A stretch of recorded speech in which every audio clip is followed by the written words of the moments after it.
And after the winter's break, we return for some touring car action, some bumper to bumper, some door to door racing is going to be coming your way for 10 rounds across 2023 as the VMO TCUK Championship returns for 2023. Myself, Cameron Roger, Alex Goldschmidt will be taking you through round one here today at the Donington National Circuit. We've got Mike Yao on the broadcast, and of course, thanks to our partners at VCO, Pixelate Liveries and Simply Race as well for bringing you the awesome show that you're going to see across the next few months. We start here in May and we go all the way to September to find out who the champion is going to be. And Alex, as ever, this is going to be a fiercely contested battle out on the track. It's going to be a very interesting one to see how the drivers negotiate some new changes to the cars this season as well.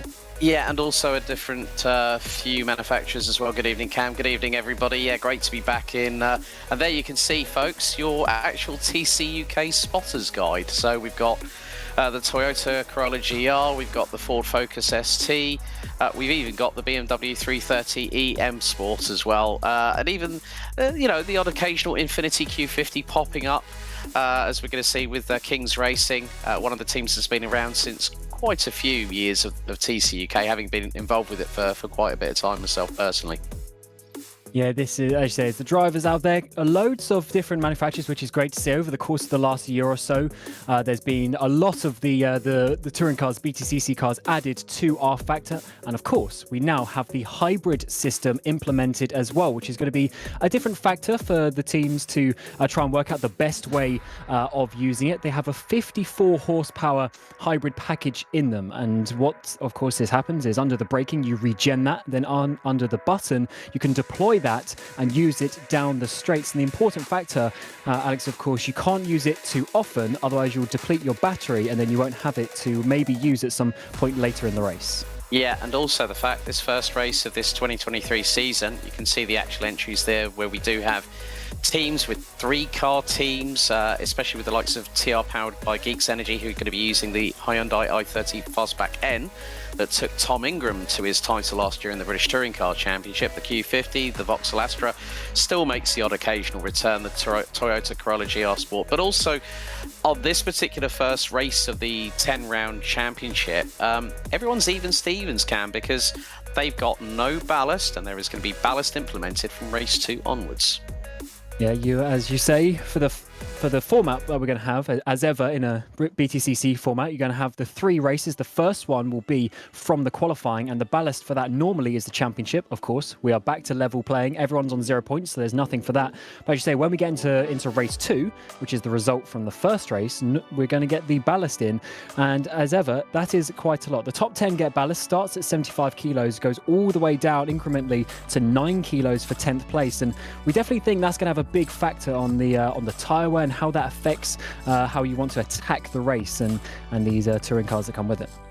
Yeah, also the fact that on every single round you do have the option of going for the soft tyre, where drivers will have been told before each round, apart from Thruxton at round 4 of the championship, where they'll just use the hard compound only.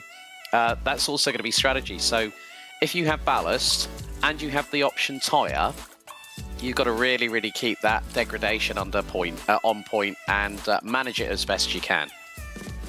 Yeah, I actually quite like that. That's quite a new thing to me. Done, you know, some touring car stuff here and there before, but the fact of bringing this option tyre rule in, I definitely think that, well, obviously it's been around for a while now, but compared to some other series, is definitely very nice because it has that ability for the drivers to choose what race do they want to put their money on, because of course you have a little bit more speed when it comes to that.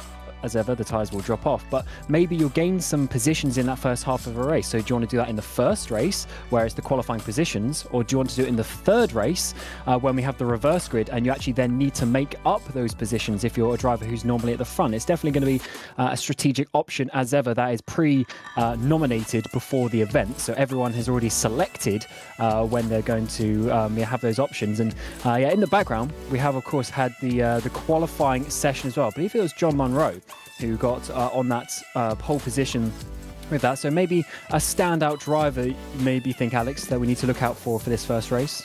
Well, John Munro has been around in TCUK for quite a few seasons. I remember when both him and his Rocket Sim Sport teammate Ross McGregor were running around in Focus STs, but Matt Richards, the defending champion, you know, you look at the stats from him last year, 17 podiums, but 7 race victories, and won it ahead of the inaugural champion, Chris Butcher, who's now running solo and has channeled his inner Angry Birds on that Honda Civic with the red bird from Angry Birds alongside the Team Butchie signage he's got on the side of the number 65.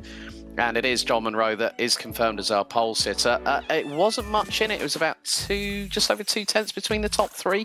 So Munro taking pole in the Toyota Corolla GR Sport. Chris Butcher now swapping to Honda machinery, and I'm really looking forward to seeing how he gets on in that. Matt Richards, the defending champion, is sticking with the BMW 330. It's a car that he knows well.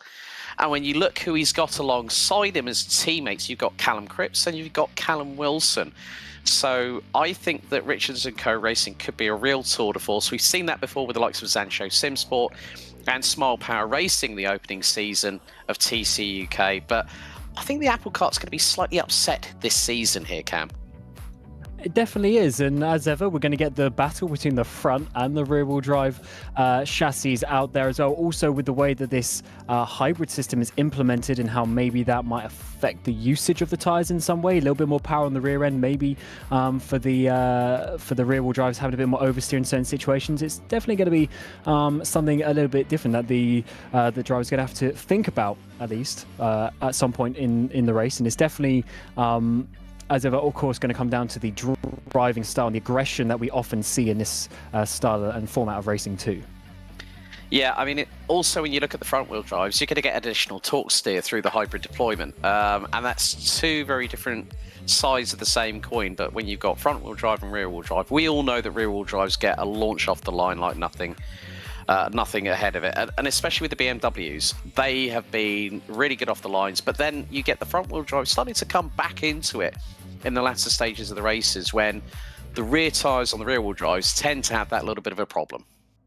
Certainly do. As we're getting to the grid for the first race of the season, as we mentioned, qualifying just happening in the background, and they're already getting ready for their formation lap, where they'll be obviously having to calm themselves down a little bit, gets prepared for the first race of the season. There's always some nerves that come about that, and you always want to start the season off strong, but it's never easy to do that when, of course, you have that pressure coming behind you with your teammates and your team pushing you for that championship.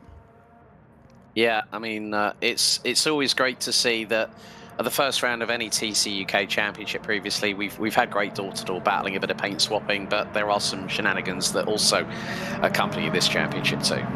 Here's the grid. Got Munro, Butcher on the front road with Richards and Herlock there. Richards, of course, your defending champion. O'Leary and Benton rounding out your third row, I should say, with McGregor and Callum Wilson there in the 444 machine, rounding out your top 8. You've got 28 cars out there on the grids there. You've got Blumshine and Cripps rounding out your top 10, and Haley and Ryan Elliott there for your 12th place. And of course, look out for some potentially new liveries and stuff to recognise over the course of the start of this new season. Luke Mitchell, Scott Cervic, Adam Locke and Ben Willis, of course one of the admins behind the scenes as well, getting this TCUK championship all sorted up for high standards. Jack London and Phil Morby there running out top 80. Jack Nichols and Louis Hartley as well in your top 20. I'm sure you'll recognise quite a few of these names from previous years. Cherwig there, and Brewster ran out the top 22 with Lippert and Garside in your top 24 machines. Before we get to what I believe is the final page with Dowman, Carl Smith, Morris and Max Spooner in your top 28 for this Donington National first race of the season. As ever, there'll be 3 races tonight, 16 laps each. They will have the same distance, so drivers can maybe learn a thing or two as the race progresses. Of course, we do have the tyre options that will come into it. How we have the likes of Matt Richards on the option tyre for this race, as well as Blumshine in there, and even John Munro from the front though is on those prime tyres, as you see here on the left-hand side. So definitely look at how that affects everything when we get a little bit later on into the race. The medium compounds come back into it a little bit. As you see, they all point to the left-hand side of the track on that inside line. They want to be getting, of course, over to the side to try and defend as quickly as we can. 28 drivers all coming up to the final grid positions. and then we'll be starting. Look at one of the Hondas there in the background, completely out of sorts. He's obviously got a little bit lost on the formation lap, trying to get himself now into the grid spot. And of course, the 5 red lights will come on, and the 16 laps for this first race of the VMO TCUK Championship will go underway. And we'll be able to see who is going to have this first opportunity at the championship. It's John Munro underway, and he continues to hold on to the lead. Chris Butcher comes in behind with Matt Richards as well, holding on to that inside line for P3. As Butcher now goes to the outside, tries to go all the way around. That is going to be a very difficult position. Matt Richards getting a good run, although sliding on the exit there. Some side-by-side battles in there. 3 wide as we come downhill towards the old hairpin. Matt Richards now going up towards second place, trying to go for the lead up the inside of John Munro, but he managed to get Butcher, and he does. He goes up the inside of Munro, takes the lead from the second row of the grid.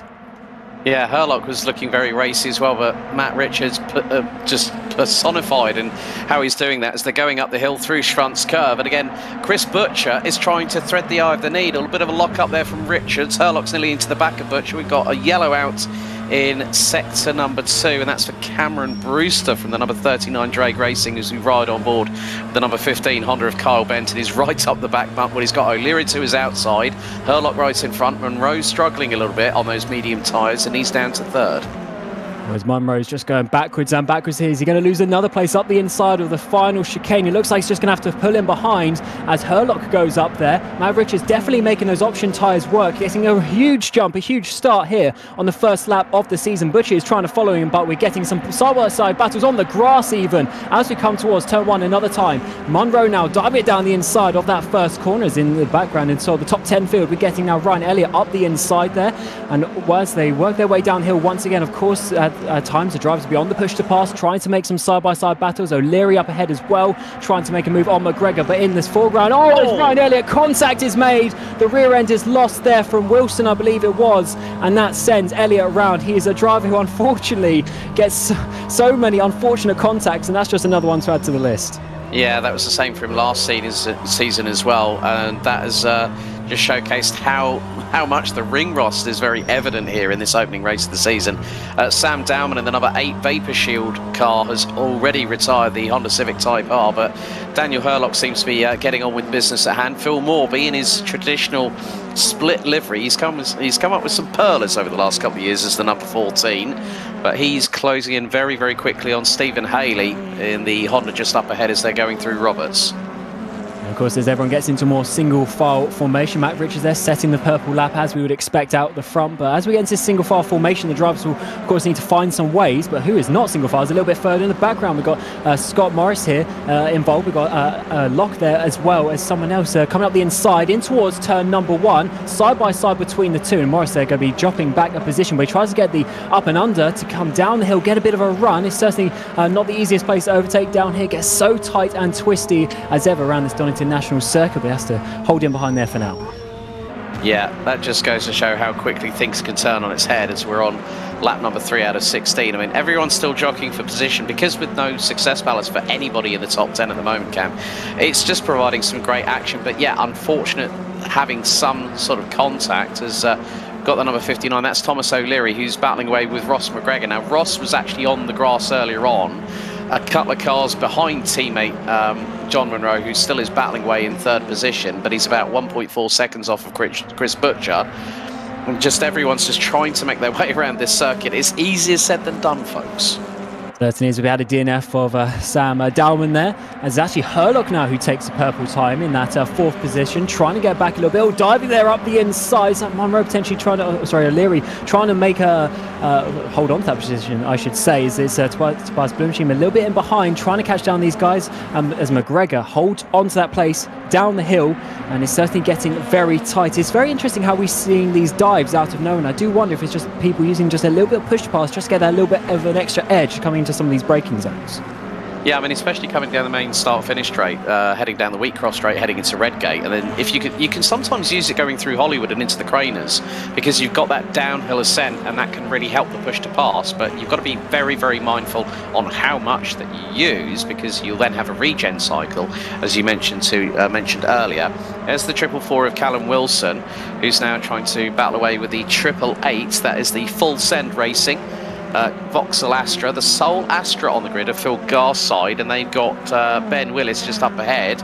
as Wilson jinks to the right-hand side. Now this is going to be very close going to Roberts, and plus also the curves here, and I think Wilson might have used the push to pass there to get through, so that was a nice clean overtake. Yeah, definitely had a great run onto that back straight, but also, as you say, definitely had a little bit more power there. Is he doing it again? Almost, maybe. Coming towards turn one, not quite, but certainly making Willis defend there. He's going to actually have a slower run because of that, so Wilson might be able to have a bit of a better run. He gets the inside line coming out of turn one all the way down the hill, and this is a very brave move if he can hold it all the way around the outside, but actually in the end has that move easily done. So maybe another burst push past there coming through. They have 15 seconds per lap that they can use, but as ever, if you use it too much straight away, you'll deplete the battery, but then you have to sit and regen it a little bit before you can start deploying again. So certainly some extra strategy coming into it. It's going to be seeing a replay down the hill. Is there going to be some further contact like we saw? No, just losing the rear end there for the number 8 machine. Massive shunt there into the barrier, and that was Dowman and how they got DNF from this race. Yeah, 3 wheels on that wagon. The left front was literally vacating the scene of the crime as he went straight off. Not too sure if there might have been a problem there for Sam Dowman, because I don't think there was any contact. It didn't look like there was any from my perspective. I don't think there was, but it was just at that kink coming into the old hairpin on. Obviously, with the front wheel drives, the rear can go very loose if you're not keeping it in with a bit of a shazzer. Just in the background, there's that Gar side maybe losing a place, or side by side at least for P20, at least on the exit there. But I think actually decide to back in. But no, they do actually go side by side down the hill once again. It seems to be an amazing overtaking opportunity there out of turn one as Triple A machine goes backwards into sort of P22. So certainly some great racing coming your way, and as you say, when we get into the next race and we start getting the ballast coming, or one of the RSRs goes round in the background, but also we know the AAA here side by side up towards the next braking zone, but defends there nicely. Yeah, that was Ryan Elliott again, who's really come under the kibosh, to be honest with you. But there's Herlock now going side by side with Monroe into Roberts, gets through on the inside. The Infinity a little bit square, a little bit sideways going into the approach under braking, but that was a great move from Daniel Herlock to take P3 off of John Monroe, and not too far behind them. There's the Team KRB Honda Civic of Kyle Benton as Matt Richards pumps in another purple lap, 1:07.864. And look at the gap he's already got, 2.2 seconds over Chris Butcher. I think Matt Richards wants to canter away into the distance and leave everyone behind him squabbling away for the scraps on the table. Yeah, Richards was saying to us before the race that maybe those options will fall off in the final few laps, but he's certainly making a good lead at this moment in time to obviously then use that as a banker and let the other drivers catch up in the final few laps. We'll have to see how that one progresses, of course, at the start of this new season for TCUK. First race, and we of course have no ballast or anything. This is straight just driver performance and what they can do at this point of the evenings. But again, the two rockets swapping around their bloom machines, made up a couple of places in the last few laps. McGregor going backwards, and he's going to have to look in his mirrors as well, because you've got Cripps and Cervic coming his way as we come down towards the final couple of corners. Yeah, Callum Cripps, not just a handy peddler in the world of sim racing, but he's also done a lot of real life racing. Commentated on him in the Citroen C124 Hours back in 2019, where he was literally him and Alex Sedgwick were really wrecking tyres, as that was the lunge and a half from Cripps up the inside of McGregor going through into Redgate and made the move stick, but McGregor's trying to get the cut back. Certainly is side by side down the hill once again. McGregor has been going backwards in the last few laps, but manages to hold on to this one. A bit of a tricky move actually, and that's just lost him time to his teammates who come back up the hill once again. Cripps getting the runs, or a bit of a slow car in the background. I think Cervic going a bit wide of the old hairpin as we come up the hill once again. We definitely see certain points, I think, where that push pass is being used. Side by side though, Cervic manages to actually hold on to that one. Bit of contact though, I think it's Mitchell just in behind, trying to make some places. Haley I should say. Getting very close between those two, getting the elbows out. Yeah, Stephen Haley definitely had some snap-on Scandinavian flick happening right there, and that nearly allowed Luke Mitchell, who's actually the brother of Scott Mitchell-Mum, Scott, who's not actually here with us tonight, but will be rejoining us later on in the season. I mean, Luke himself has shown great prowess in previous years of the TCUK Championship, but Stephen Haley looking towards the outside of Scott Sovic, the sole ballast, team ballast car in this championship. Ballasts have run in previous seasons with the old Subaru Levorg GT run by Colin Turkington and Jason Plato in the British Touring Car Championship. But Stephen Haley looking to put a move on Scott Sovic, but the BMW very defensive going down the Craner curves. Yeah, definitely holding on to that position. It's such a difficult part of the track, it seems there, because in some way it's quite tight. Oh, Haley there is actually running a bit wide. He's going on the King's Racing cars, coming around his outside. That is Mitchell. They're trying to get closer and closer. Up the inside, though. Tricky braking zones. It curves the whole way, but that is a pretty clean move actually there from Mitchell to get past Haley. And that is, not always the easiest place, as I was just mentioning. It is quite narrow, this track, but you can make it work if you can find the space around the car ahead of you.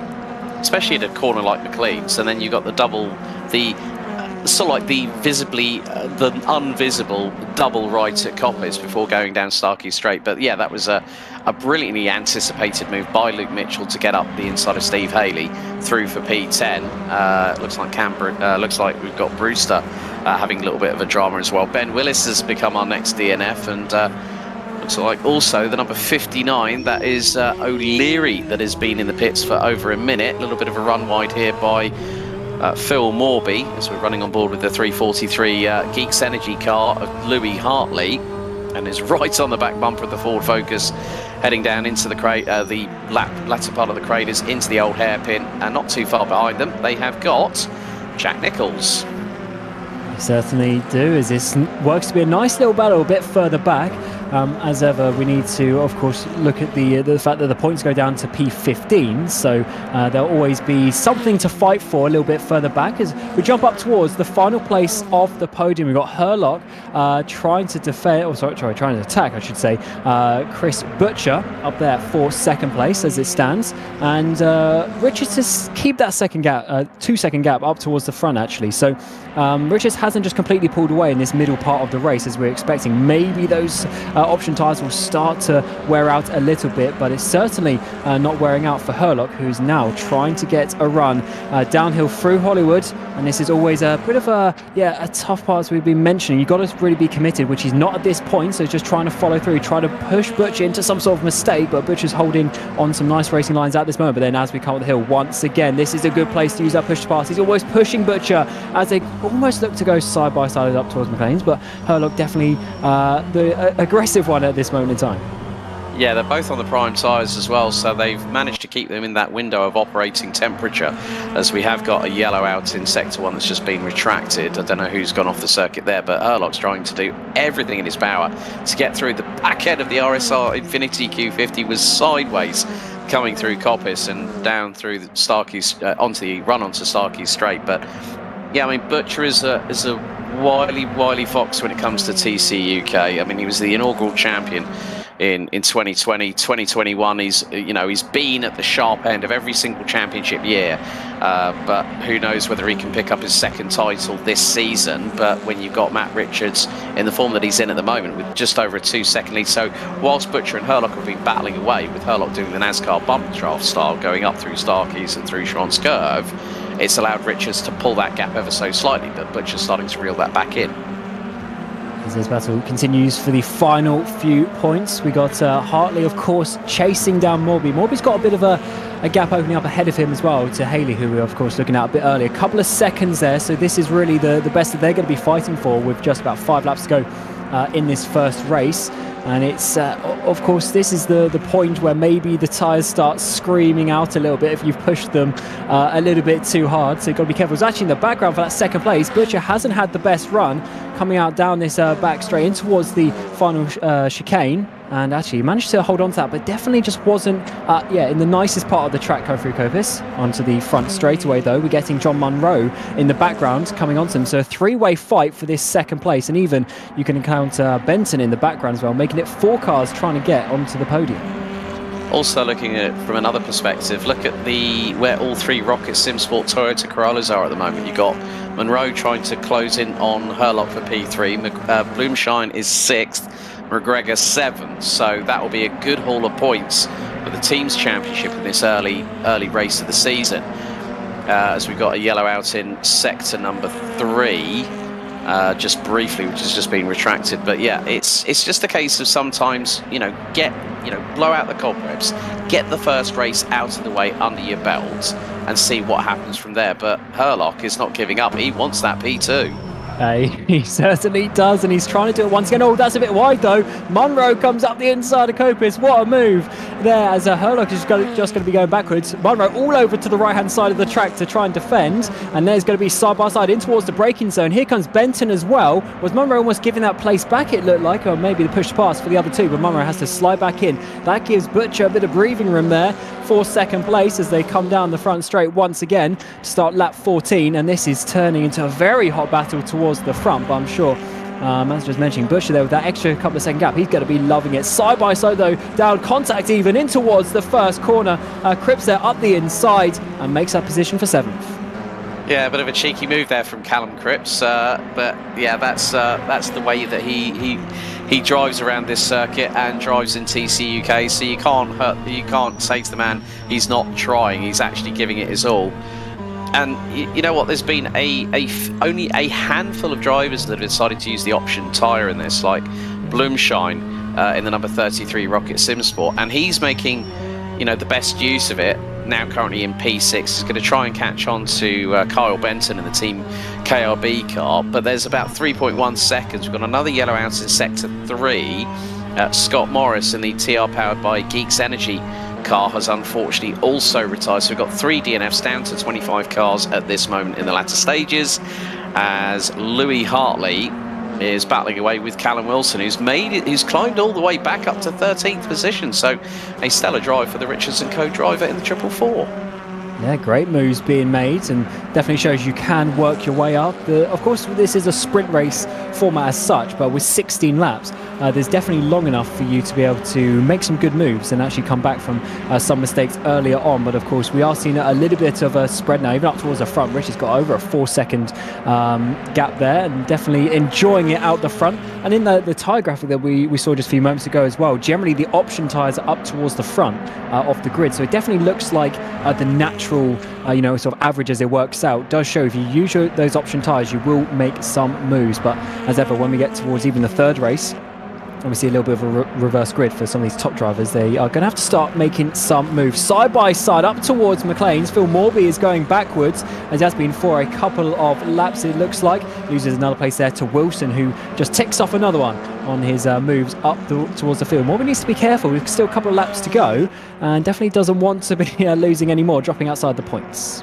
Yeah, looks like we're now heading on to the final lap, but Matt Richards is starting off his championship defence in the right way possible, a 4.8 second advantage, and again Morby goes backwards. Tangle between Hartley and Wilson into Roberts, and it's caused a little bit of havoc behind, and looks like Jack Nichols got caught up ever so slightly in the crossfire on that one.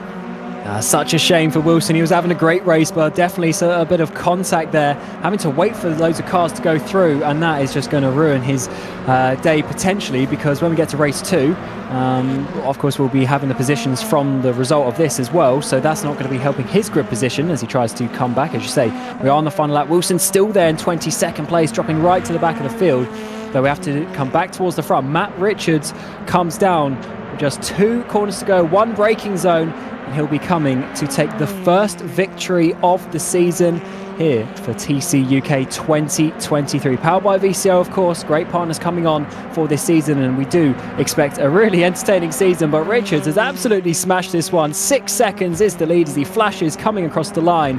And he, of course, will take pole position for the next race. Herlock, can he get Butcher towards the line? No, he can't. So Butcher holds on for second. Herlock in third. Munro in fourth. The top 4, even Benton there in top 5, giving us some great racing here at Donington. Yeah, great to see Tobias Bloomshine. Made a handful of appearances last season. Takes P6 ahead of Callum Cripps. Ross McGregor in 8th. Scott Sovic in the number 55. Finishing ahead of Luke Mitchell. Luke Mitchell was featuring quite heavily towards the top 8 in the early stage of the race, but maybe the tyres might have just slightly dropped off a cliff, so to speak. We've got a few more battles happening. Ryan Elliott managing to make his way across the line. Won't be the result he's looking for in 20th position, finishing behind Cameron Brewster and Phil Garside. Johannes Leppert, who was unsure of, was either a no-show or a show tonight, rounds out the top 16 behind Louis Hartley. Jack Nicholls, despite being caught up in that melee that involved Callum Wilson, who unfortunately did return to garage and retired, finishing in 23rd. But yeah, I mean, Matt Richards got his season off to the perfect start possible, Cam. Yeah, certainly has. And also, if you look towards maybe the team championship, the Rocket Car's up there as well, as you were mentioning. Richardson Co. as well, also having a nice result there towards the front. So, as ever, the championship points are going to be looking out for top 15 get points. You get an extra point as well for the pole, the fastest lap, and leading a lap. So I think that should be 22 points as we see the remaining of the field. We've got Hayley Morby there, Cherwin, I should say, round out top 13. We've got Jack Nicholls, Hartley, and a Lepitt in the top 16. Lockgar side, Brewster and Ryan Elliott, who we saw spinning around at least a couple of times there in the top 20 after 16 laps. And in a second, we'll be just running through the last couple of drives. We've got Spooner, we've got Carr Smith before we get the DNF of Callum Wilson. We've got Thomas O'Leary there, who still did finish the race, but a lap down. Then DNFs of London, Morris, Willis, and Dowman as well. Dowman, who had that huge shunt at the bottom of the hill coming towards the old hairpin. And of course, we get to the little break now between the two races, where there'll be a short, just a little short warm up for obviously the ballast to be added, for the grid to be sorted for race 2. So we'll take a short break. When we come back, we'll run you through the grid and everything and build you up for race 2 here at Donington Park.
Welcome back to the VMO TCUK for 2023. We've just had the first race of the season, and as ever, we thank our partners at VCO, Pixate Liveries and Simply Race for the production here tonight. Cameron Roger, myself, and Alex Goldschmidt as well joining me in the commentary box. We got Mikey out on the production behind the scenes. We are just warming up and getting ready for the second race, which as ever will take the result from that first one, which was won by Matt Richards. And Alex, there was certainly some argy-bargy moves and a few big crashes, so hopefully the crashes obviously don't make a return, but definitely we'd like to see some aggressive driving, and that's just what you'd like to see in some touring car racing. I just hope that Sam Dowman does not have a big off like he did coming out of the Craners going into the old hairpin, because there were 3 wheels, not 4, in that Honda Civic.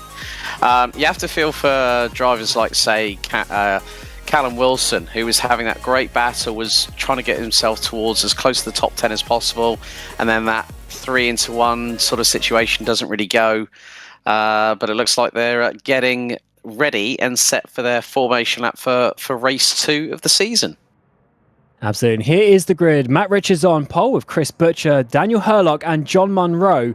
Your pole position driver from the first race down there in 4th place. Benton, Blumshine, Cripps and McGregor rounding out your top 8. The Rocket cars all looking pretty strong today here at the Donington National Circuit. And we've got Scott Servick, Luke Mitchell, Stephen Haley and Phil Morby, who just went back a little bit at the end of that first race as all the drivers warming up the tyres aggressively there in the background. We've got Chugwin and Jack Nichols round out the top 14, Hartley and Leppett in your top 16. Leppett was actually making a few moves a little bit there in the back half of the field. We've got Adam Locke and Phil Garside, who were having some nice battles there as well in that first race. Cam Brewster and Ryan Elliott, who had a few spins and will hopefully be trying to remove them from his race today. Max Spooner and Carl Smith rounding out the top 22. Callum Wilson, who had that unfortunate crash, just was pushed off on the final lap, unfortunately, before we get to Scott Morris, Ben Willis, Thomas O'Leary and Sam Dowman rounding out your 28 drivers here. We do have a maximum of 32, so I'm sure we'll see a couple of extra drivers join us as we move our way through the season. Of course, we're here at Donington Park National today. In a couple of weeks, we'll go to Brands Indy before Snetterton, Thruxton, Oulton Park, Croft, Knockhill, back to Donington, and then we're at Silverstone, and then the Brands Hatch GP, of course, all the way in September. And Alex, is definitely going to be something additional for this race, because we have the ballast added for the top 10 from the first race. And we also have quite a few, some of the drivers in the top 10. Just looking through those that are going to be on the option tyres, McGregor is going to be on them. Munro is also going to be on them. So keep your eyes on the cars in 4th and 8th on the grid, the 2 Rocket SimSport Toyotas. I mean, Blumshine's already used his in the opening race. Jack Nichols, who's going to be starting from 14th, he's on the option tyres. Thomas O'Leary, who's going to be starting all the way down in 27th. I'm going to see what the DMA Racing Honda Civic has to bring to the party. Ryan Elliott is also on the option tyres as well, so anything's possible in this second race here at Donington Park National, Cam. Absolutely, and it's going to be some good fun. 75 kilos of ballast on for Matt Richards at the front. He's going to, of course, struggle a little bit more after having the options as well in that first race as we get ready for the second race of the season here at the Donington National. Matt Richard gets a run. Leppett gets a penalty for a jump start further back in the field. Butcher once again pulling over hard to the right to get a run up towards turn number 1. Actually, he's going to dive down the inside of Matt Richards, side by side for the lead already, and Butcher's going to make it. Actually, Matt Richards slides on the exit as Hurlock comes up the inside. We've also got Benton Munro coming 3 wide as we come down through the Craner curves. We've also got McGregor trying to get in now. Richards gone down to 5th place even, now doubling up the inside of the old hairpin. There's massive contact in the background with cars spinning around. Certainly been a chaotic start. Richards goes backward once again. Yeah, I think it was Luke Mitchell I spotted that was on 2 wheels on the grass going through Hollywood and then got turned sideways. But now you can see Munro and McGregor both trying to double team to get past Matt Richards, who has got the full 75 kilos of ballast. And what's more, he's also used his option tyres in the first race. But Matt Richards is never one to shy away from a challenge. We've seen that all the way through the past 3 previous seasons of TCUK. But again, McGregor looking to the outside, heading into Roberts. Can he get the slingshot through out of the chicane? It's going to be a tall order, but if he uses the push to pass now, he might get a good run and use the slipstream as a double toe, because you can see already Richards is defending as Herlock leads Butcher and Benton and Monroe. And, well, McGregor was trying to go around the outside there of Richards, and Richards just said, no, Sunshine, you've got to do better than that to get past me. From the number 1 car, the BMW remains in 5th for the minute. And this is going to be an interesting one with how the extra ballast affects the car, not just from the physical performance, but also how the tyre wear then gets affected over the course of these 16 laps as well. That's going to be quite a big factor for the likes of Richards to focus on, because 75 kilos, I mean, that's a lot, especially compared to someone a little bit further down who even 8th place is 21 kilos, so that's already a lot, a big difference. And so far holding on pretty well there in the top 5. A little bit further back, so Morby and Cripps going side by side as they come up the hill towards Coppice, and it's actually Hartley who goes back a place. Morby up into that 9th position, a little bit further back, as that's actually a huge battle that's forming from 8th place down, top 7 starting to get a bit of a breakaway.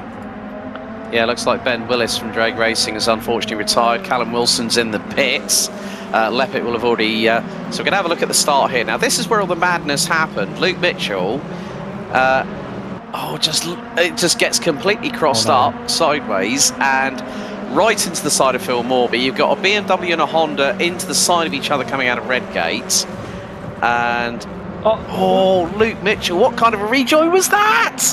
Yeah, right in front of another car. Definitely don't want to be doing that, and definitely some tricky moments there on the first lap. Cars so hard to control as well sometimes on those rear-wheel drives. Obviously they're not the most powerful thing in the world, but they don't have loads of downforce. They don't have huge tyres on these cars. They're still touring cars, of course, and with rear-wheel drive you can definitely spin them up, as we saw there, as the drivers are, of course, starting to close up a little bit.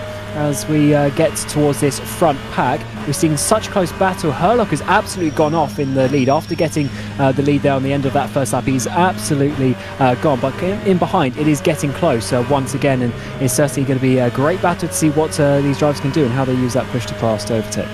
Well, the surprising thing here is that John Monroe, who finished P3 in the opening race just a few moments ago, is not getting away from Matt Richards as much as I possibly might have thought. So, and plus also the fact he's got ballast on that car, so it will be less than what Matt Richards has. But still, this ballast here on TCUK is a great equaliser, even though you have the push to pass with the hybrid assist. Yeah, it's certainly a great feature that's been added recently to rFactor 2, and of course being used in these cars as well on TCUK, and just adds that little bit of an extra dimension to the races. Butcher there, all slide in the rear end coming towards McLean's, as once again Herlock is just getting that gap further and further. We saw this in that first race as well. Butcher wasn't able to hold on to the leader, which at the time was Matt Richards though. Richards there diving it a little bit up the inside of Monroe, trying to put him offline. It's definitely like a double apex corner, and you can use that to your advantage, as we're getting McGregor now on the outside, and Matt Richards maybe use a bit of push pass, get a bit of slipstream with his teammate coming down towards the Varnish Kane side by side, almost contact between the two. They find room for each of their cars, and a really nice battle here for the P6. Stephen Haley is right up the exhaust pipes of Ross McGregor, as now that was a bit of a squeeze. There's a touch between the two as they head into Redgate. I mean, Stephen Haley has now got up the inside of Ross McGregor. I'm not too sure if that was a little bit of a bump and run, but there was definitely a bumping of fenders going into Redgate between the two.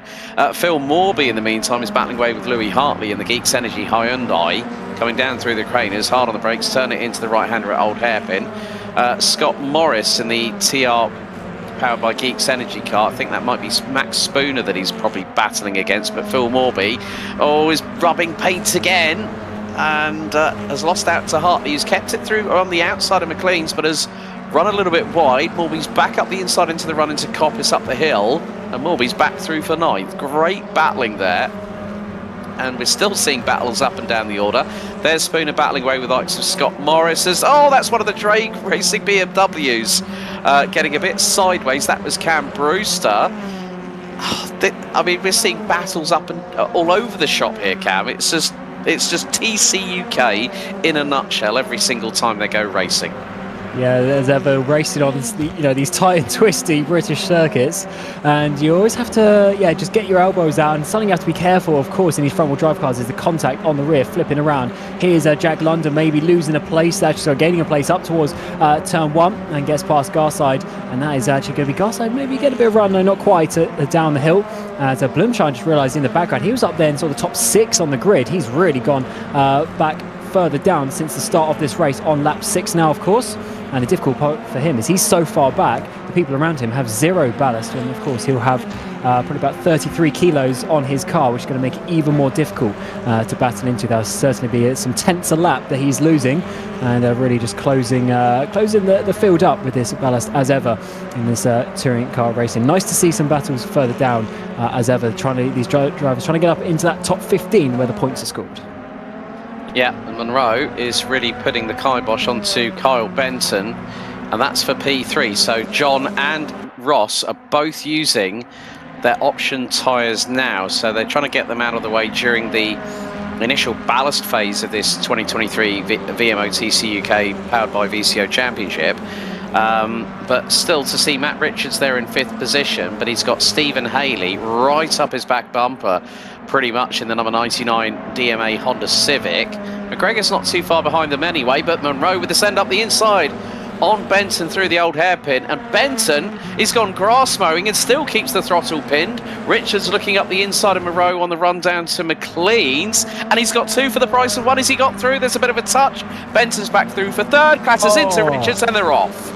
Oh, that was such a shame for Richards. He just was pushed off there. Benson all over the shop for a couple of corners in a row. They've gone back. Matt Richards loses another couple of places. There's Morby, Locke coming up the inside as McGregor gets himself into the top 5. Yeah, Benton, having a bit of a nightmare through those corners. First of all, going wide at the old hairpin, losing the run up the hill. Richards thought he had that opportunity around the outside, and to be honest, he did, but Benson once again just missed that apex, pushed Richards wide, and this is going to be so difficult for Richards to come back, of course, with the heaviest car on the field in that number 1 machine, trying to defend his title. Up ahead though, Phil Morby diving almost to the inside there, not quite, as Richards having to defend on the outside. Here comes is that Hartley there trying to make a move, isn't quite able to hold on to that one, as we're getting in the background is that O'Leary as well, who started quite far down in this race trying to get into the top 10. He started from about 26th or 27th position, and what's more, he's using the option tyre. So O'Leary has really come onto song in this second race. No ballast, option tyres. That is the perfect combination in a race like this. But have to give a shout out to Quartermass Motorsports' Adam Locke, who's just embroiled in a battle with Phil Morby from the team Team Atagani. As we've just seen Louis Hartley lose a place, and that is O'Leary. O'Leary now in the top 10. I think the few in front might have to watch their rear bumpers, because he's got right in front of him the number 1 of Matt Richards. And that is just showing you, I think, actually how strong these option tyres are going to be throughout the seasons. Hartley actually might be losing another place. Ryan Elliott, who we saw around a couple of times in that first race, is having a bit of a better one. Starts, I think, about P20, flashing the lights, coming down just side by side. That Richards losing a place up ahead as well. And that is going to be very tight up the inside of turn 1. Need to see if he can just hold on to that on the exit. No, he can't. Richards loses another place. O'Leary up inside the top 9 now, making amazing progress as we come down the hill once again. And we've seen side by side once again Morby. We've seen a few people driving up the inside the old hairpin, but very difficult as we are going to see Elliott go round. I think he's not been able to hold on to that one, loses a place and maybe 1 or 2 more as he goes for a spin. Yeah, Scott Sovic's got through on him in the Team Ballast Esports BMW 330. Louis Hartley is struggling with the Geeks Energy Hyundai, because back at him, that is Callum Cripps now up to 11th position on the run into Coppice. And whilst this is all happening, Dan Hurlock is leading by 2.7 seconds. Battle for P2 very much on between Butcher and Monroe. Butcher keeps it pinned to the inside of Roberts. Monroe's trying to squeeze his way past, but Butcher was saying, no, that's not happening. And there is Ross McGregor and also Stephen Hartley. This is a 4-way scrap, and it's going to get a bit spicy as McGregor nearly makes it 3 wide from 3rd, 4th and 5th. As Hartley trying to Haley trying to put it around the outside of Butcher, going into Redgate and into Hollywood, and Rose looking up the inside, going through into the Craner curves. And McGregor, I think, has got the ringside seat here. 2 wheels on the grass going through the Craners from Haley as they go down the hill into the old hairpin. that is as close as you want to get it in a tin top car. Certainly, as the two Honda Civics try and hold on to the Toyota Corollas. Here comes John Munro, though, all the way around the outside. Can he get it to the inside? McLean's not quite enough there as Haley holds on to this one, and certainly Butcher defending so well over the course of the race so far. As we see McGregor now trying to get the run. He's got a teammate behind him. They can do something together. Might be able to get Rocket there. Double podium up for grabs as we are getting to start lap 11. So 6 laps to go here for the second race of the evening. Scott Cervic a little bit further back here, P14. One of the final couple of points he'll be getting in with a battle down there as well. Yeah, Scott Stovic has also been a regular in TCUK. It's great to see him. Ballast Esports had a bit more of a presence here a couple of seasons ago in TCUK, but Scott's still keeping the Gasser-Shane Team Ballast Esports on flag flying proudly here in TCUK. So it's good to see him switch machinery and go into the BMW, which has been favoured by quite a few of the teams here on VMO TCUK. But he's got to try and do something to get past Matthew Churgwin just up ahead in the 24th or 13th.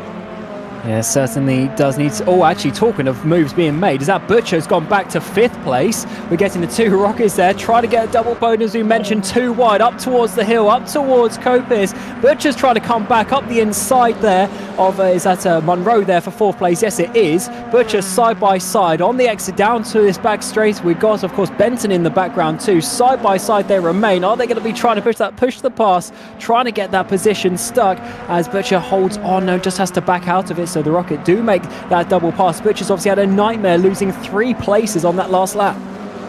Yeah, it's not been easy for Chris Butcher, but if he can keep it in the top 5, that's a good haul of points. And considering where Matt Richards is now, he is 11th behind Callum Cripps in the number 69 car, so it's not going to be easy, as now McGregor was trying to look up the inside through Hollywood on Stephen Haley, down through the Craners. He's left his teammate John Monroe a little bit in the dust as Stephen Haley kicks up said dust going through into the old hairpin. And Ross McGregor's definitely got the fire in the belly. He got a great run as he's going to go up the inside. That's through Starkeys. He nearly forced the issue there, going into the approach into the Schruntz curve. But still, Stephen Haley, he runs a little bit wide coming out of McLean's, and there is the move from McGregor up the inside. Monroe's going to try and chance it through into Coppice. Does he get through it side by side? And he nudges ahead, he noses ahead. It's the two Rocket Simsport cars in 2nd and 3rd. Amazing racing we're seeing here at Donington. They're side by side in the background as well. As is that a bit of a look up the inside from Haley in towards the final chicane? No, it's not. As I think in the background there, yeah, it's O'Leary up into 6th place on the back of this battle for the podium. He started way down and is really actually has half a chance here because he's on those option tyres. He's got the momentum with him. He's got those 4 cars up ahead. Might be able to get 2nd place as Butcher once again. All contacted behind. Benton pushing O'Leary, but Butcher up ahead. Sliding once again. Great battles we're seeing here at Donington. Wow, I mean, that is the drive of the season so far, from right at the back of the grid. And now Phil Morby fancies an opportunity to get past Kyle Benton. That's for P7 as they make their way out of the old hairpin. Adam Locke from Quartermass Motorsport still holding on to that 9th place, but he's got Callum Cripps and Matt Richards not too far behind. I mean, this is absolutely brilliant. I mean, I was looking forward to a great, three races tonight, Cam, but we've got an absolute blast on our hands. I mean, the action has been absolutely non-stop. It's amazing how close these top drivers are keeping, really. The top 10 all in this sort of train, which is, it's good to see. As Butcher, I think they're overtaken by Haley as well. So, yeah, just amazing how these things are flip-flopping as we go on. It's actually O'Leary, I should say, getting on the back of Butcher now. Butcher might be going outside of the top 6. He has struggled a little bit, but on the screen, Benton there holds the inside line. Round the outside comes Phil Morby, side by side between the two. On the apex, that's going to get very close. Maybe some contact, maybe some not. But as we come down the hill now, Morby going up some places. We're looking at him going backwards in the previous race, but he's just going forward in this one. Yeah, Matt Richards in the meantime has managed to get past Callum Cripps going through into Hollywood. So back up into 10th position goes the defending champion. But O'Leary has had an absolute flyer, as we have seen a little bit of a moment there, I think, and that was with Phil Morby, who's going to lose out to Locke, who's going to lose out to Richards in the meantime, as they struggle their way through McLean's. Yeah, Morby's towards the outside heading into Coppice, and Richards will go straight up the inside, no hesitation whatsoever. Uses the curbs as the #1 BMW, and Morby drops down to P10. Is it going to be P11? He swaps paint a little bit with Callum Cripps, who's got the nose ahead in the number 69. Yeah, Richards helping his teammate there in the background, bit of slipstream, trying to block Morby a little bit. Morby's going to hold it on the outside. That'll turn to the inside as well. Aggressive racing there, and he's actually going to hold on to that position, so fair play. Most people would have backed out of that one, but the number 14 machine is going to be holding on, and that's actually putting Cripps at a bit of a difficult point, because Hartley now is going to be trying to come around the outside, but I don't think he's going to quite have the room for that one. But certainly aggressive driving here. We've got a yellow in sector 1. Who's off the track? Is this someone a little bit further up? Maybe, which is not what we want to see for the lead battle. Talk of the lead battle, Herlock now has got a lead by 5 seconds, such is the way for the battling coming in behind. Hartley, I just noticed, was full on opposite lock behind Cripps going down the Craner curves, and the left front wheel of the Hyundai was in the air. I mean, talk about car control.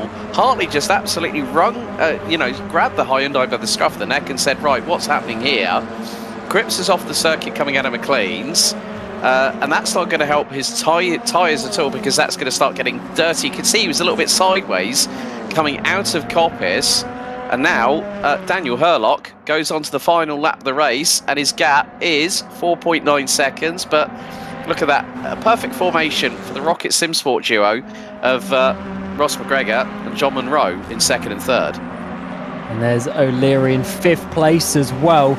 Got Butcher a short while ago and is now coming for Haley. He's a little bit too far back for the podium, unfortunately, but for a driver starting basically at the back of the field, is going to be enjoying this final lap of the race, trying to get Haley for what will be a 4th position. Is in the background. Butcher's actually going to have to struggle to hold on to Benton. They've started to splinter up a little bit here inside the top 10. It was one big train for quite a while, as also in the background I think that is Morby maybe trying to lose some places, or Loxer I should say, losing a place there. Side by side with Butcher in towards the braking zone of McLean's. Oh, in the background, that Richards up the inside of Locke, trying to do anything he can to make these places that he lost a little bit earlier with that contact with Benton up the inside of Coppice. He certainly does. As we come on to the back straight for the final time, going to have to go up to Daniel Herlock for RSR. The 87 machine takes the 2nd race victory here at the Donington National. Just once he got the lead, just pulled away and kept out of all the trouble. A double rocket podium with McGregor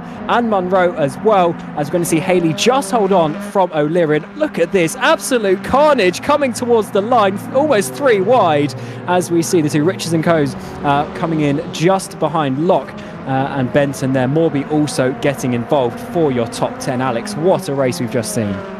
And we also had another DNF in the process as well, because the Sector 3 yellow might have been through Cameron Brewster in the number 39. He was showing us a DNF, but that, you know, the way that Daniel Herlock just pulled away, he took a leaf out of the page of the playbook of Matt Richards. But the team game showed how competitive this championship will be when you have McGregor and Munro. Those are two guys that know their stuff, and the way that, and you can see a little bit of team tactics going in, because John Munro actually slotted behind Ross McGregor just before the halfway point of the race, so they knew that Ross was the quicker car, let him go and then see what he could do, and then it ended up the podium. I mean, Stephen Haley did a great job to finish 4th.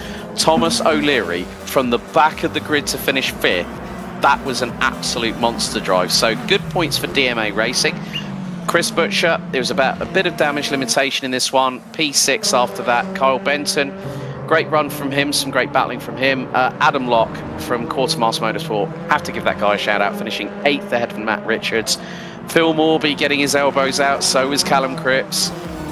We saw some great door-to-door paint swapping action, and, you know, bring on race 3 of the night.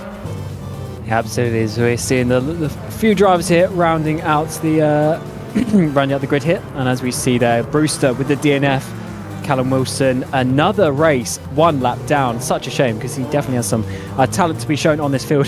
Towden, he's not having the best night, finishing 3 laps down with the other DNFs there of Carl Smith and Ben Willis. Ben Willis, another DNF, first 2 races of the season. Certainly some interesting factors.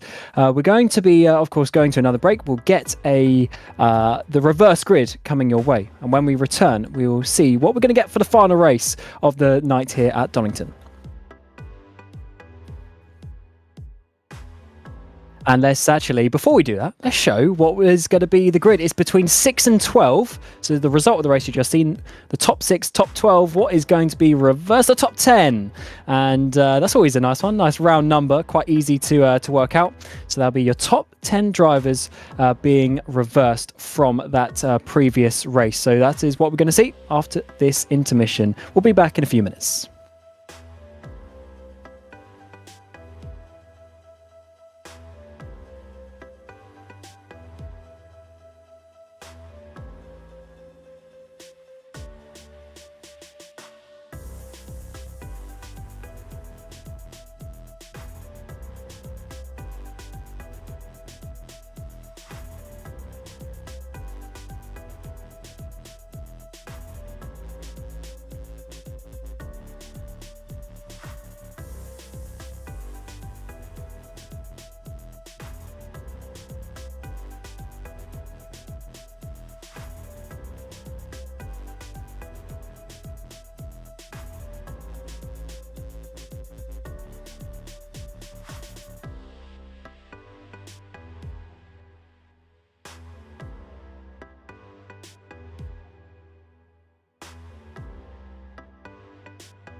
Welcome back to the VMO TCUK for 2023 here at the Donington National. We've had the first couple of races, myself, Cameron Roger and Alex Goldschmidt taking you through the commentary. We've got Mike Yao on the broadcast, and of course, thanks to our partners at VCO, Pixelate Liveries and Simply Race. It's definitely been a very argy-bargy kind of evening as we take to the track for the first time this year for TCUK, and it's of course with the new hybrids as well. It's definitely been a very interesting one, Alex, and now the fact that we got the reverse grid factor for this race 3 as well, there might be a little bit more action coming our way. Yeah, especially with the fact of it being a top 10 reverse grid, because it always goes between the top 6 or the top 12. And yeah, what we saw in race 2, we saw a lot more measured, a lot more clean and concise battles. We did see a couple of moments where people were having some off tracks, but that's part and parcel of this championship. And you know what? It's nice to see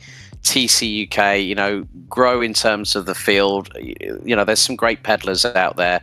And race 3 with the reverse top 10 grid is just only going to further personify that of what you folks will see all the way through to September with this championship. Yeah, of course, Donington National today. We do come back here for the full GP track in round 8, which is on the 30th of August. And here it is on the screen. We go to Brands Indy in a couple of weeks' time before Snetterton 300, then Thruxton, Oulton Park Island, Croft, Knockhill. Then, as I said, back to Donington GP, Silverstone National, and then Brands GP as ever, rounding out the season. 10 rounds, so 30 races, 30 race starts. It's definitely a tough championship, is this BTCC sort of format of racing. Yeah, and also it gives everyone the opportunity to have an equal shot at the championship. We've had the independent championship run just like in the BTCC. Ben Willis is actually a previous winner of that as well in his own right. And he's one of the many people behind the scenes, including the likes of Stefan McCready and Aidan Millwater, and Aidan being a former competitor in this championship. But they're getting the formation lap underway for race number 3 of the night. As Alex mentioned, it's top 10 reverse, so Phil Morby and Matt Richards will be your front row, with Adam Locke there in third place. Chris Butcher and Thomas O'Leary for your 5th and 6th place before Haley and Munro. Of course, the ballast is not reversed as such, though. So, of course, Daniel Hurlock, despite being in P10, has the most ballast there with Ross McGregor, Cripps and Cervic, who gave us some great action there, rounding up your top 12. Before we have Hartley and Jack London in your top 14. We got Chogwin there and Jack Nichols in your top 16 machine, of course. Before we got Blumshine and Phil Garside, Luke Mitchell and Ryan Elliott in P20 like he was for race 2 as well, after once again having a spin. Let's hope he doesn't do that in race 3. Scott Morris and Max Spooner in your top 22. Got Leppit there. He had a jump start in that previous race. Callum Wilson not having the night he would have wanted, showing some good pace in that first race. Cam Brewster then and Sam Dowman, they're not having the best races either, with Carl Smith and Ben Willis. I believe they were actually double DNFs in race 1 and race 2. And Alex, as the drivers warm up their tyres, what do you expect from this race 3? Well, we have got some people. We've got Cameron Brewster, who's on the options, Johannes Leppit on the options, Max Spooner. Chris Butcher has saved his options for this race. So on the inside of row number 3, Tom O'Leary, who started 22nd, finished further up the order than I think a lot of people might have anticipated. Could be a bit of a dark horse. So it's everyone that's on softs, but Daniel Hurlock has got the added addition of the soft tyres, but he's got the full 75 kilos of ballast. So he's going to have an even tougher time with the rear-wheel drive Infinity than Matt Richards did, having an option tyre in the opening race, but he was on the primes in the second one. So you can see Morby's pointed his car to the outside of the first corner. And as ever, rear-wheel drives off the line have a tiny bit of an advantage. So let's see if Matt Richards can take it away from that second place, or can Phil Morby hold on for the final race of the evening here at Donington National for TCUK 2023 round 1. And here we go, underway in the background. We're already 3 wide. Matt Richards, Phil Morby, side-by-side contact coming towards the first corner. 3 wide in the background of them too. Richards all the way around the outside, actually backs out of it, tries to get a bit of a run. with Chris Butcher there in behind. Already contact one of the rocket cars off, 3-4 others going off into the gravel as we come downhill for the first time. Benton tries to get a run on Adam Locke, can't quite, has to fill in behind as Matt Richards already up the inside but holds on to second. Yeah, that was Monroe and McGregor off the circuit, so that was not how they wanted to start this race. Monroe down to 10th position, McGregor all the way down to 19th ahead of Stephen Haley. As John Monroe's now having to fight with no, there's more drama there. That's Locke that's off. Oh no, it's just all gone horribly wrong. We've got Pinball Wizard here at Donington Park National. Everyone's struggling to avoid. That was Scott Sovic. One of the Studio 397 barriers has gone up into the air as well. Absolute calamity at race number 3. Oh no, pulling in front of your teammate as well. Just a way to top it off there for the Quartermass Racing, and that is some absolute carnage. Actually, Alex, coming up towards McLean's there. Cars going left, right and centre. Bad rejoins, but at the front, we've seen Butcher there drop into second place, trying to challenge Matt Richards for the lead. Phil Morby down into that third place. And Butcher there, of course, on those softer tyres, is really trying to make them work. He struggled a bit in the first 2 races on the grass, coming down the hill. This is certainly a tight part of the track. Matt Richards is going to have a really good run here up towards the old hairpin to hold on side by side for the lead in race 3. Butcher still is trying to do that side by side. Phil Morby gets the run as we come up the hill, and somehow 3-4 corners later this hasn't been resolved. Matt Richards just about getting his car in front, but can he defend up the inside? No, Butcher's going to push him wide. Phil Morby to the lead, takes both of them up the inside as we come up towards Copers. This is amazing racing here at Donington. That was buy one get one free for Phil Morby right there and then. We got a yellow out in sector number 2. But it was a case of putting the unstoppable force versus the immovable object when you had Richards and Butcher literally within earshot of each other. Got another yellow out in sector number 2. That's Scott Morris and the number 31 Geeks Energy Hyundai off the circuit. That would have been heading through Coppice. And what this has allowed people to do, well, Jack Nichols is all the way up into 6th. He's ahead of John Monroe. There's Daniel Hurlock, who's in 8th position. Callum Cripps is now up into 4th position, and the number 69 Richardson Co BMW. Carl Smith out, Garside out, Willis out. I mean, well, I'm not too sure where is Ben Willis at the moment. I think he might be a DNF. I'm not 100% sure, but Ross McGregor has tumbled all the way down to 25th position.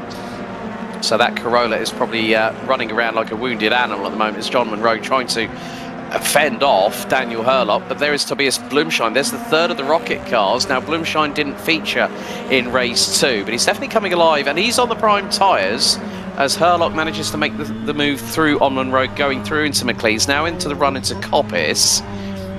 Luke Mitchell has come back through in this race as well. He's up to P10. So King's Racing now hopefully having 2 cars in the top 9, depending on what happens with Mitchell and Monroe. And there is Matthew Churgwin, who's actually a substitute for Drake Racing at the moment for this particular round of the championship. But in the meantime, Richards has now hit the front, Butcher in 2nd, Morby down to 3rd. Yeah, great battles for that front 3, which is what we like, because they have pulled away a little bit. Benton can't quite keep up as he's having a battle with Cripps, I just seen there. Here is a replay up towards the start. We're going to be looking about in the midfield, almost 4 wide, and McGregor was already off the track, had a car up his inside, spinning around, trying to exactly read that. So O'Leary getting spun around there, and of course that just continued its way down the hill. And this is potentially, are we going to be seeing some more contacts? That Brewster in the background as well, side by side in towards the old hairpin up further up ahead. It's certainly a very chaotic start, and at some point maybe you'll get a replay of what happened coming through this corner. McLean's was not the nicest of scenes, but once again we're seeing a couple of the rocket cars up towards the front. This time is Blumschein and Monroe's managed to get past his teammate, and now he's trying to get on the back of Hurlock, your race 2 win. Yeah, I mean, Jack Nichols is actually trying to fend off Daniel Hurlock for that 6th position. Now, for those TCUK historic aficionados, King's Racing actually had XF1 and Formula E driver Karan Shandok running with them when they were running with the Mercedes A-Class that was run by Sicily Racing and Adam Morgan a few years ago in the British Touring Car Championship. But at the moment, between Richards, Butcher and Morby, it's about a second covering the top 3. Callum Cripps has got to start making some headway. And at the moment, I'm looking to see, is Callum Cripps on the options? No, he's not. He's on the prime tyres, so those should have a better operating window for the number 6 for for Cripps at the minute. We're going to have a look at another replay here. Now, this is up the hill into Starkey's and Schwantz curve, and this is Adam Locke going into the side of Phil Morby, then gets hit by Scott Sovic, who had nowhere to go. There's absolute mayhem happening behind going through into McLean's. Locke rejoins because Max Spooner has also had a moment. Then there's the other contact. That is with Ben Willis, who's off the circuit, knocks out one of the boards. And then there is the moment, teammate into teammate. Max Spooner has nowhere to go as Adam Locke has a really bad rejoin. Yeah, what we didn't quite see it was on the apex as well of McLean's. There was another couple of cars spinning as well. So I don't know if that's something to do with maybe the regen coming into with it on the hybrid, or maybe just cold brakes, cold tyres on the first lap, or maybe some cold decision-making skills as well after having a little bit of a break. It's definitely an interesting one how that one worked out. But we come back to this battle for P6. Jack Nicholls, he started about P16, so made up a lot of places at the beginning of this race, holding on, dropping back a little bit from Benton, but Herlock, as we mentioned, race 2 winner, so he has the most ballast, trying to get back up ahead, and Blumsheen and his teammate Munro following in behind, and even back for the final point, Leppert is trying to get himself up there ahead of London. Yeah, I'm just keeping an eye on Callum Cripps. The gap between him and Phil Morby was 1.6 seconds.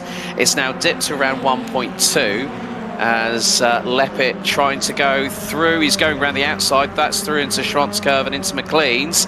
And he's got the move done as London hangs the tail out wide to the left. That's going to allow Ryan Elliott to get through into the run into Coppice. So a nice move by the RSR number 70 and 66 as we still see one of the markable, or one of the RF2 boards on the outskirts of Coppice. But now Johannes Leppert is going to find that there's going to be a lot of traffic coming towards the back end of him as Munro, well, that's Blumshine keeping ahead of Herlock going through into Redgate, now into the run down to Hollywood. And this is allowing Jack Nicholls to pull away ever so slightly, but the gap's minimal at about 4/10. Yes, this gap I thought was going to be getting bigger at some points, but it seems to be actually a little bit more stable as Nicholls there locks up, coming towards the old hairpin. That means he's going to go a little bit wide. Blumshine's going to get the run, get the momentum up the hill. Is there going to be any sort of move? No, not quite. I think Nicholls used a bit of push past there to regain that time that he lost. But as ever, that sometimes can come back to bite you. But turning into a really nice battle, and they're actually, they're still not too far away from Cripps and Benton. Although actually, that's not the best run from Blumshine there, coming through Coppice, and Elliott's going to be having the run down the back straight. But no, that is actually, you can see the push to pass in use. Look at the gap that they pulled coming down, Nicholls and Blumshine there. But certainly not a move for Blumshine just yet. Yeah, maybe Herlock might have used up all his hybrid assist through that particular lap itself. As we're getting on to half time in the race itself. Blumshine looking up the inside through into Redgate on Nicholls. Nicholls keeping it a little bit wider, but able to carry the momentum through, so keeping Blumshine at bay. This is allowing Herlock back into the mix, but these three have got to watch themselves because John Munro and Luke Mitchell are starting to catch ever so slightly.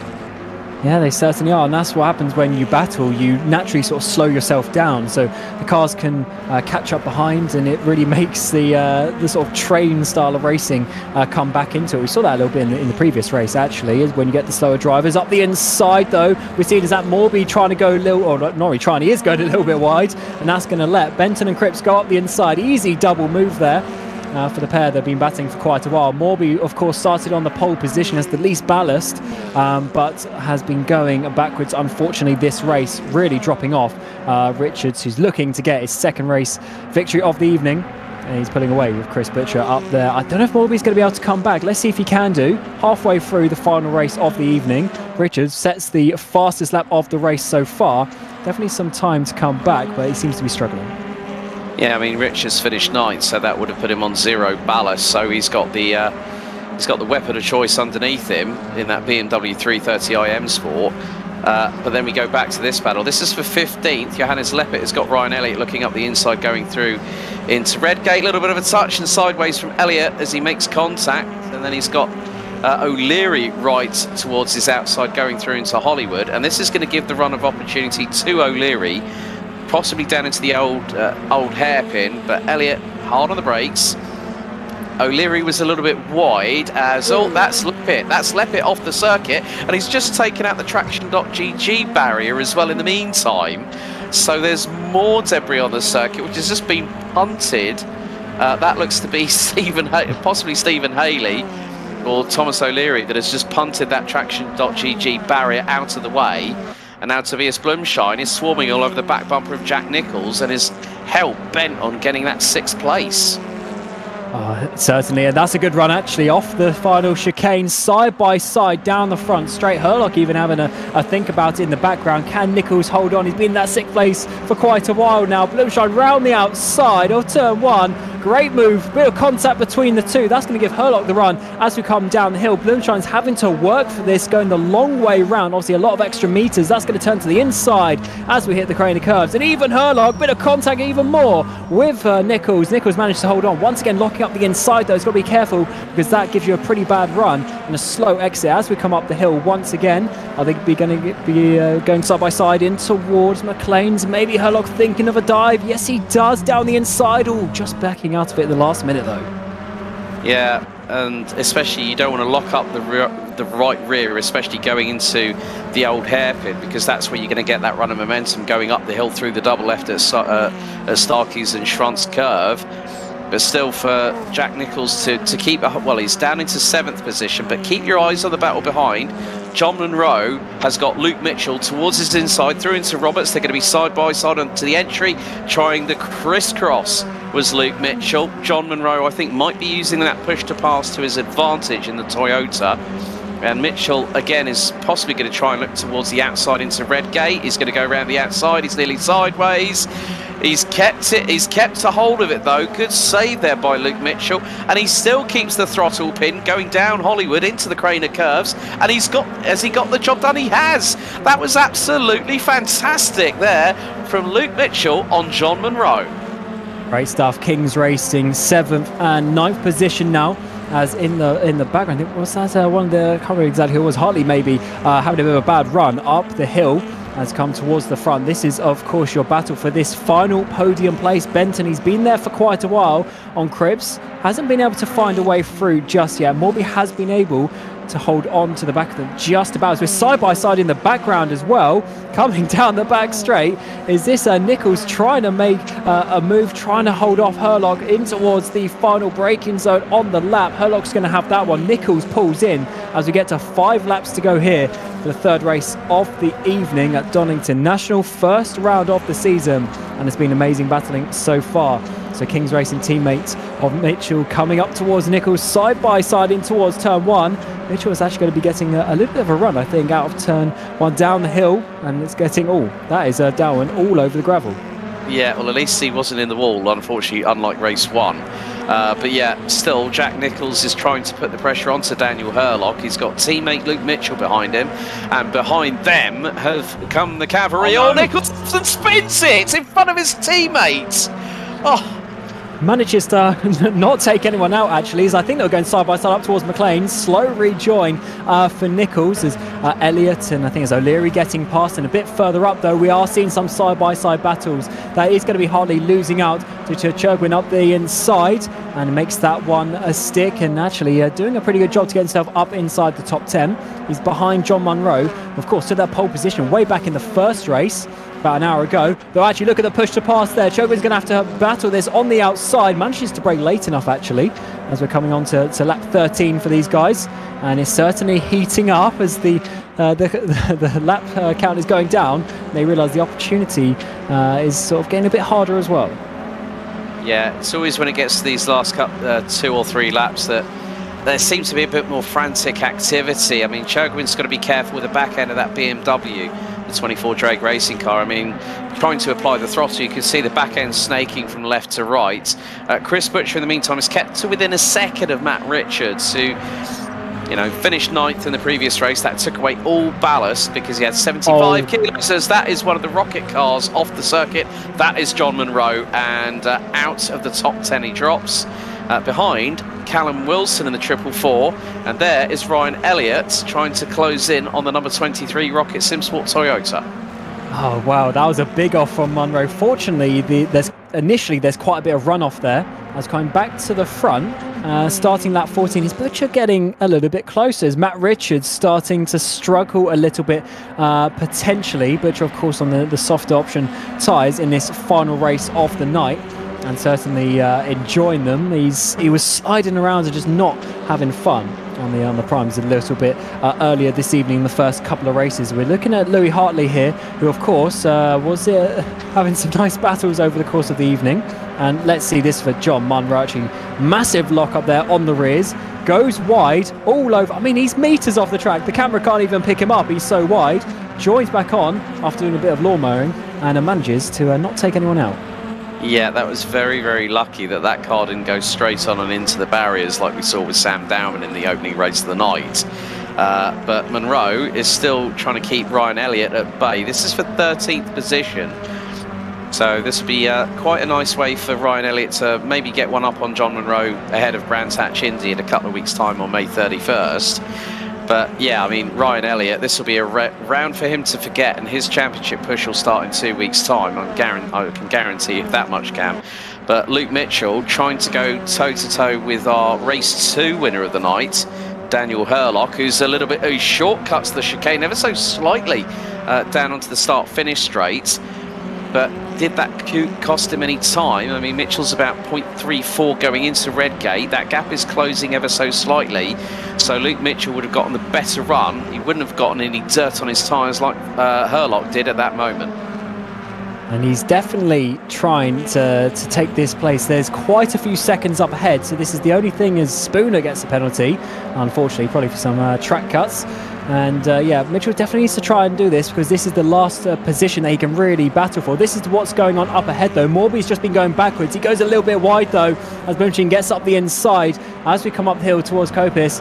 And of course Benton just up the road. This is going to be a good strong final race of the night for Blumsheen. He really struggled in the first couple of races. Toldon of course was taken out, I believe, in one of them as well. But Morby from the front of this race, just going back once again as the gaps have really spread out in this sort of front 5, front 10 as the race has gone on. Yeah, Phil Morby's had a couple of wide moments coming through McLeanton into Coppice, where the back end stepped out to the left-hand side as there's a little bit of a touch between Louis Hartley, and that was Cameron Brewster, who'd got himself up into 10th position, and Cameron Brewster was in the option tyres, and he spun onto the start-finish straight backwards. And that's why the yellow is out in sector 3, and he's knocked off the rear wing in the process, trying to do a 3-point turn on the start-finish straight. So Cameron Brewster's evening might be at an end, as Matt Richards, as Phil Morby has got Kyle Benton in front of him. Benton was off at the same point, but not as wide as Munro earlier on in the race, and still manages to keep a hold on to 5th. As that battle for the top 5 rages on. Of course, it's going to be just a couple of more, really just one more opportunity now down the back straight. Anything left on the push to pass, any sort of moves that can be done in the braking zone, and definitely that Toyota using it. Look at the gap that he pulls. Lap 16 though, and out of the final corner it's going to be Matt Richard. 2 wins out of 3. He's going to be leading the championship and enjoying that one. Chris Butcher comes across in 2nd place, with Cripps in 3rd, dropping off the battle for 4th, which in the end was won by Blumshine. Benton there in 5th place, and Morby from the front in 6th. And of course Hurlock and Mitchell rounding out the top 8. All these close battles as well towards the latter part of the field. Scott Cervic, he's had a very eventful night in that 19th place. Can he do anything out of the final corner? Any sort of push to pass towards the line? No, he's going to finish in 19th. And Alex, that was definitely a nice way to round out the evening. We saw some heavy crashes, of course, but definitely towards the front we've seen some nice battles, and I think that's a good way to open the season and see what we're going to get from now until September. Yeah, lap 1 of race 3 of the night was definitely mean pinball over the course of the first half a lap. I mean, but it just goes to show that, Matt Richards starts his title defence off strong with 2 wins out of 3. I mean, Chris Butcher, he's got to be pleased with the fact he's been at the sharp end. He's been in the top 6 all evening long, and he picks up a P2 to round off the evening. That's going to be good for him in the number 65 Team Butchie Honda. Callum Cripps finishes strong on race 3 with a 3rd place. Tobias Blumshine, at having a good one. Kyle Benton, despite being off track several times in, I think, all 3 races. Phil Morby could have had an opportunity maybe of a top 5. Daniel Hurlock did a good, strong effort, even with the full amount of 75 kilos of ballast, finishing P7. Luke Mitchell, Matthew Churgwin, and Callum Wilson, who also finishes the race evening on a high, finishing in P10. As there's Munro, pole position winner for race 1, finishes 11th in race 2. Ryan Elliott, who had a very eventful night, gets a P12 in the end. Thomas O'Leary, standout drive in race 2, was there in P13 for Hartley. Nichols was in 6th at one place, but unfortunately going a bit too wide, come out the old hairpin, has dropped him back. Haley, Leppit, London, Cervic, and Ross McGregor, who got absolutely sent at the start of the race, finishes in P20. Such a huge moment in this race, really flipping up the order. But unfortunately, some drivers who are on page 3 throughout the night, Sam Dowman, Max Spooner, Adam Locke, Scott Morris, the final finishes before Cam Brewster there we saw at the end. Carl Smith, Garside, and Ben Willis, who I think had a triple DNF tonight. He's going to want to come back from that one, because that rounds up round 1 here. We go to round 2 a couple of weeks' time. We're pretty much every 2 weeks from now until the end of September. We go to Brands Indy, and Alex, that's certainly going to be another tight, twisty track, really just 4 corners there. It's going to be a very interesting one for the drivers. It is, and it's going to probably add to the drama that we've already had tonight, Cam, to be completely honest with you. You know, that's a 2-mile circuit, 8 corners. You know, you've got the famed Paddock Hill Bend, Blind Apex, over a crest, down the hill, and then up the hill towards Druids, Graham Hill, the Cooper Straight. I mean, it's a great touring car circuit. It's been a staple of TCUK, and that is going to be one that we're going to have 3 exciting races at in a couple of weeks' time. Yeah, but that rounds up for round 1 of the year.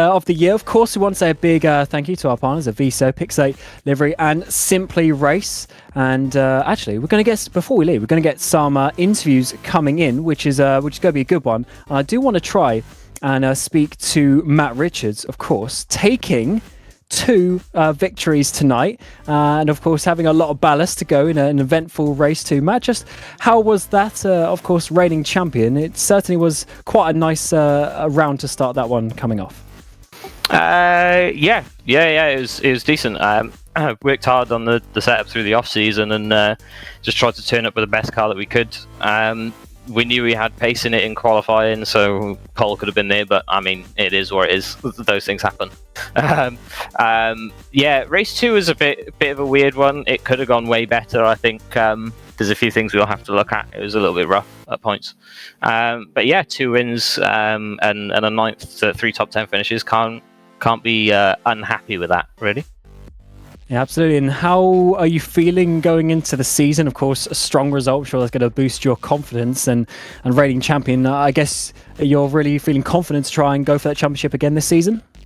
Oh, 100%. With number 1 on the window, you always know that you're going to be a bit of a target. But yeah, we've worked a lot on the car. The 3 of us were getting the setup right and really making sure that we can turn up in the best position that we can, and I think the results of the other guys, unfortunately, I think Callum Wilson had a few little issues, but Cripps improving through the 3 races and really getting into the top positions. So I'm more aiming at the team's championship than a driver's championship, and if both happen or one of them happens, then I'm happy either way. Oh, congratulations, and we'll see you in a couple of weeks for Brands Indy. Thank you very much. See you then. Now we bring in Chris Butcher, who had certainly an eventful evening. You were sliding around quite a lot, especially in the first couple of races, but then had a nice solid P2 in that final race. How was the evening for you? Yeah, a lot better than I thought it would be, to be honest, because I wasn't feeling very confident of my pace going into this. I was looking at the practice lap times and seeing what other people were doing, thinking, "Oh, I'm in a bit of trouble here." But yeah, happy, I think is the word. And of course, you come into this, I believe, as an independent entry. So, of course, is the independent title more of the aim for the season? Well, it's got to be. I think I don't have the backing of a team this season.